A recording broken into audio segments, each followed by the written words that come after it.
Et si on réinvitait les blinis pour l'apéro? Des blinis maison, oui. Une mousse ultra légère au chèvre frais, c'est bien. Et sur le dessus, des petites perles de miel qui éclatent en bouche. C'est une recette originale, élégante et parfaite pour impressionner vos invités tout en restant accessible. Voici mes mini blinis au chèvre frais et perles de miel. Je vous montre tout. On va commencer notre recette par réaliser notre appareil à blinis, ce qui est relativement simple, vous allez voir. On va prendre une casserole dans laquelle on va disposer immédiatement notre lait et notre beurre. On va mettre ça tranquillement en fonte. Alors on va se mettre sur un feu à 6 sur 10 à peu près, ça sera bien. Et pendant ce temps-là, on va se prendre un saladier, on va casser notre œuf. Alors les œufs, on le casse toujours à plat déjà pour commencer, pour éviter de souiller notre récipient avec notre coquille d'œuf. On va intégrer avec notre œuf le sel et on va battre ça en omelette. Voilà. Superbe. Donc les blinis, ça vaut une fortune dans le commerce, vous allez voir, c'est rien à faire. Vraiment sincèrement, il n'y a pas besoin de chercher midi à 14 h. Voilà, ça y est, mon beurre est fondu. J'incorpore ça avec mes œufs tout en battant.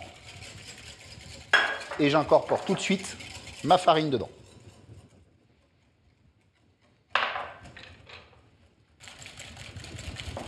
Et on va ajouter notre levure. Super.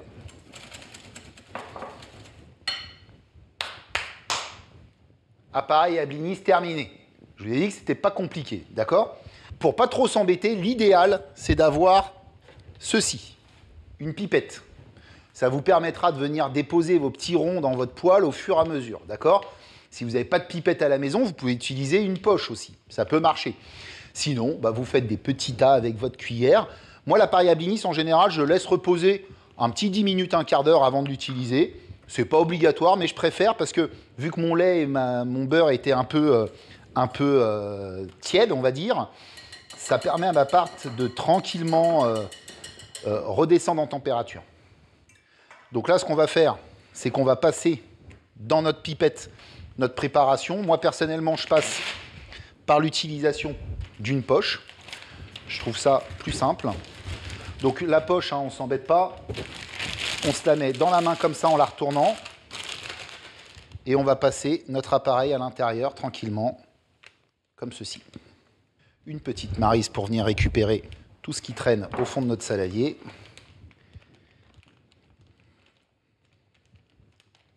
Ensuite, pourquoi je le passe dans une poche avant de le mettre dans ma pipette?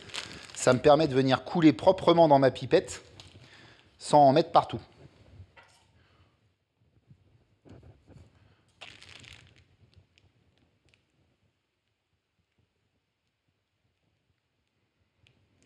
Donc ça, cette pipette, je la réserve de côté pendant 10-15 minutes et après je ferai mes blinis. Après les blinis, on va s'occuper de notre chèvre. Alors, on va utiliser du chèvre pour la légèreté et la fraîcheur qui va contrebalancer en vérité avec la douceur du miel. Dans une mousse, il apportera une texture aérienne et une petite pointe d'acidité qui va faire toute la différence dans notre recette. Le chèvre frais, il est produit un peu partout en France, mais les versions artisanales sont particulièrement prisées dans la région centre, ma région, mais également en Provence. Alors il est généralement fait de lait cru, ce qui va renforcer ses qualités gustatives. Donc là, ce chèvre frais, on va le mettre dans un petit saladier. Moi, au départ, ce que j'aime faire en général, c'est venir y intégrer, dès le départ, un petit peu d'huile d'olive. C'est pas obligatoire. Voilà, une petite lichette comme ça. Et ensuite, du sel et du poivre. Pas trop de sel. Et le poivre, par contre, je suis généreux. J'adore le poivre. Donc là, on écrase notre chèvre. Voilà. C'est pour ça que je mets un petit peu d'huile au départ. Cette huile, elle me permet en fin de compte de détendre mon chèvre.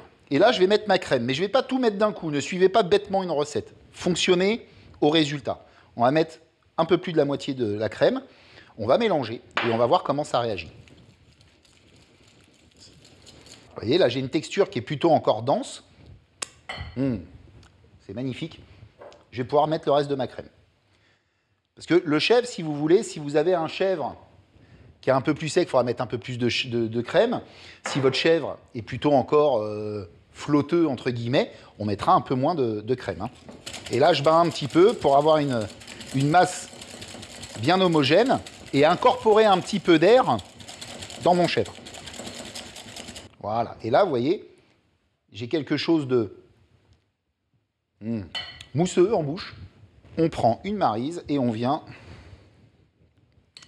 passer toute notre mousse de chèvre dans notre poche. Alors moi, même si j'ai une maryse, j'en laisse toujours un petit peu dans le saladier. Ça, c'est une technique incroyable pour pouvoir après être un peu gourmand comme je le suis. Et on va faire un nœud pour fermer la poche et être tranquille, parce qu'on va mettre ça au frais. Je ne voudrais pas que la poche se réouvre dans mon frigo. Donc vous voyez, hop, j'ai fait mon petit nœud.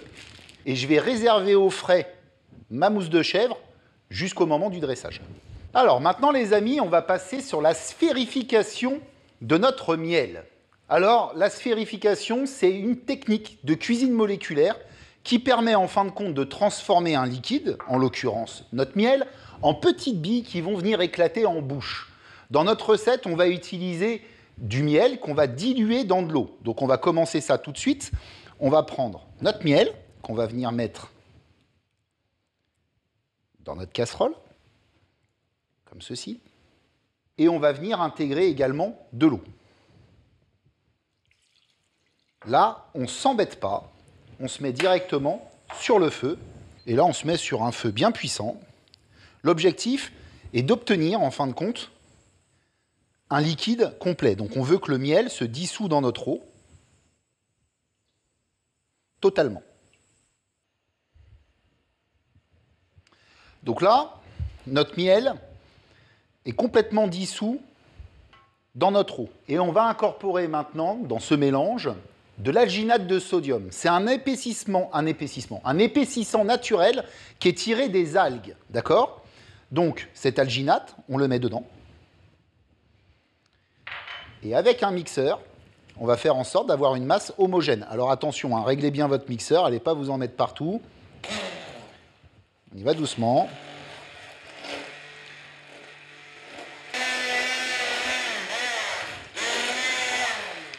Parfait. Donc là, on a notre mélange. Miel, eau, dissous, alginate. On va réserver ça sur le côté. Et on va préparer un bain de lactate de calcium. D'accord? Donc, on met notre lactate dans le fond d'un bol et on verse notre eau dessus. Voilà. Comme ceci. Donc, qu'est-ce qui va se passer en fin de compte? On va former des petites gouttes de ce mélange alginate, miel alginate, dans notre bain de lactate de calcium. Et le lactate, il va réagir immédiatement avec l'alginate. Et ça va former, quand on va faire tomber des gouttes dedans, une petite pellicule à l'extérieur de nos gouttes. C'est une petite pellicule légèrement gélifiée. Hein. Ça va faire une membrane gélatineuse. L'intérieur va rester liquide.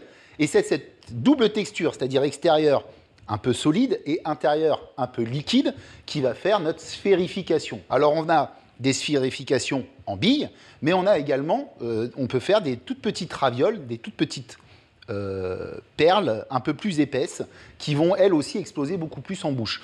Nous, on va faire des billes pour faire une sorte de caviar de miel. C'est l'idée. Donc ça, c'est de la cuisine moléculaire. Pas très compliqué à faire, hein. Vous allez sur des sites, sur Internet, vous pouvez facilement trouver ces produits. Je répète, hein, l'alginate de sodium et le lactate de calcium sont des produits 100% naturels. Mon eau est complètement claire, hein, le lactate c'est complètement dissous dedans. Et donc là, vous voyez, c'est assez simple. Alors au départ, on fait attention parce que quand on a mixé, on a une légère mousse qui s'est fait sur le dessus. Prenez une petite pipette comme ça.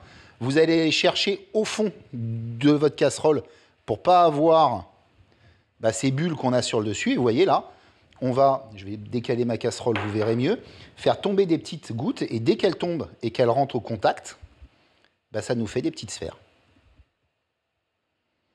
Et alors, si vous attrapez des bulles qui sont sur le dessus d'air, vos sphères, elles vont flotter à la surface, parce que l'air fait flotter dans un liquide à la surface vos petites billes. Et là, c'est un jeu de patience maintenant. Alors, il existe, si vous voulez vraiment faire des quantités assez conséquentes de billes, il existe des caviar box. Ça vous permet d'aller beaucoup plus vite. Alors, dans cette recette, j'ai pris du miel parce que le miel, il va apporter une note sucrée avec notre chèvre qui va contraster avec la salinité de notre fromage. Alors, un bon miel de montagne, lui, sera parfait pour cette recette parce qu'il est riche en arômes avec une petite note boisée et un petit peu d'amertume en bouche, ce qui va vraiment contraster avec notre miel. Hein.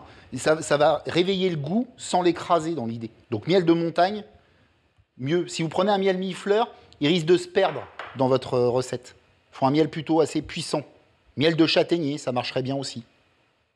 Alors, je vais vous montrer ce que ça donne. Après, on va continuer parce que j'en ai pas assez, mais c'est juste pour que vous voyez. Là, on va filtrer. Je vais en sortir quelques-unes dans ma main. Ça vous permettra de voir.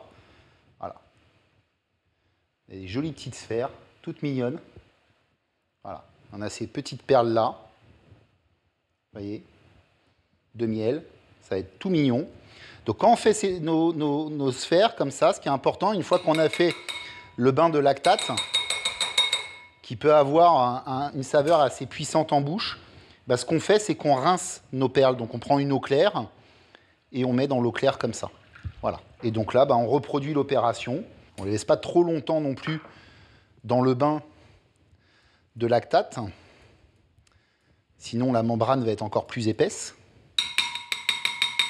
Et on les met à rincer directement. Voilà, superbe. Donc, on va continuer notre petite sphère, mais en même temps, bah, on va pouvoir faire nos blinis. Donc, on va récupérer notre pipette. On va se mettre une poêle sur un feu. On va commencer. Les blinis, c'est un peu comme les crêpes. Hein. Les premiers, souvent, il faut qu'on trouve la température de la poêle. Moi, je vais commencer à 7 sur 10 à peu près. Puis on va voir ce que ça donne. On laisse chauffer notre poêle et on ajoute dedans 0 gras. Surtout pas, hein. On met rien. On attend que ça chauffe. Et là, on prend notre pipette et on va venir couler tranquillement des petits blinis, hein, dans l'idée. Donc on appuie. Dès qu'on a un petit cercle d'à peu près 1,5 cm, on le laisse comme ça. Et on fait des petits blinis. Ce qu'on peut faire, c'est un petit peu taper sa poêle pour avoir quelque chose de bien rond. Alors, on ne tape pas, hein, bien sûr, sur l'induction, on tape à côté. Hein. Et voilà, là, on va avoir des jolis petits blinis. Alors, le blinis, c'est simple. On regarde et on observe. Quand vous allez voir des petites bulles arriver dans vos blinis, c'est que ça va être le moment de les retourner. D'accord? Donc, on attend juste qu'il y ait des petites bulles qui apparaissent sur la surface de nos blinis et on pourra les retourner. Le mieux, c'est de se souvenir par lequel on a commencé. Ce qui n'est pas mon cas à moi. Je pense que c'était celui-ci. Donc là, ça y est, je commence à avoir des petites perles qui arrivent, des petites bulles qui explosent. Ça y est, vous voyez, il se décroche bien. Et là, on le retourne. Ça manque un peu de coloration. On va attendre un tout petit peu. Vous voyez, c'est ce que je vous expliquais. Il faut trouver la température de notre poêle. On attend. Voilà, ça y est, j'ai ma coloration. Voilà, les blinis, c'est pas compliqué, hein, je vous l'ai dit. Arrêtez d'en acheter, faites-les vous-même, vous ferez des sacrées économies. Et gustativement, ça n'a rien à voir. Là, mes blinis sont OK. Je les débarrasse. J'ai baissé ma poêle, je l'ai mis à 6, ce qui me permet de mieux contrôler. Et on est reparti pour une tournée de blinis. Et là, on va pouvoir faire les blinis, les sphères en simultané. On lâche rien, quoi. Vous voyez, là, la poêle est déjà nettement plus chaude, ça va aller beaucoup plus vite. On peut continuer nos petites sphères. On sort les blinis. Et là, on va récupérer l'intégralité de nos billes qui sont rincées.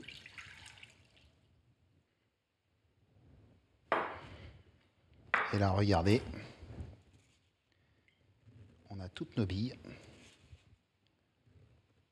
C'est mignon comme tout. Voilà. Bon, je commence comme ça, comme si j'étais tout seul dans ma cuisine. On va peut-être quand même essayer de faire les choses correctement, monsieur Dujardin. Ça y est, les amis, c'est le moment que je préfère, le dressage. Enfin, c'est pas mon moment préféré. C'est la dégustation, ce que je préfère. Mais bon, on va mettre nos blinis sur un petit plat de présentation. Hein. Donc là, On va les poser comme ceci. Ce qu'on peut faire aussi, hein, c'est en goûter un en chemin. Regardez, à l'intérieur, vous avez vu comment c'est bien alvéolé? C'est magnifique. On voit, hein, ils sont parfaits, ces petits blinis. En bouche, c'est aérien. C'est superbe. Si vous les faites une fois, vous n'en achèterez plus jamais de votre vie. Superbe. On va essayer de mettre les mêmes tailles, ce serait mieux. L'objectif, là, maintenant, c'est de venir mettre notre mousse de chèvre dessus. Notre mousse de chèvre, elle est passée au frigo. Et on va venir mettre sur chaque blinis un petit peu de mousse de chèvre. Comme ceci. Pas trop non plus. Là, j'ai pris une petite boule parisienne. C'est pas obligatoire cette étape, mais je vais venir faire un petit nid pour venir déposer mes œufs de... Enfin, mes perles de miel. Donc je trempe ma petite boule parisienne et avec celle-ci, je vais juste venir faire un petit dôme comme ça qui va venir accueillir mes perles. On va venir déposer nos perles de miel dans le petit trou qu'on a préparé. Voilà, comme ça, elles tiennent parfaitement.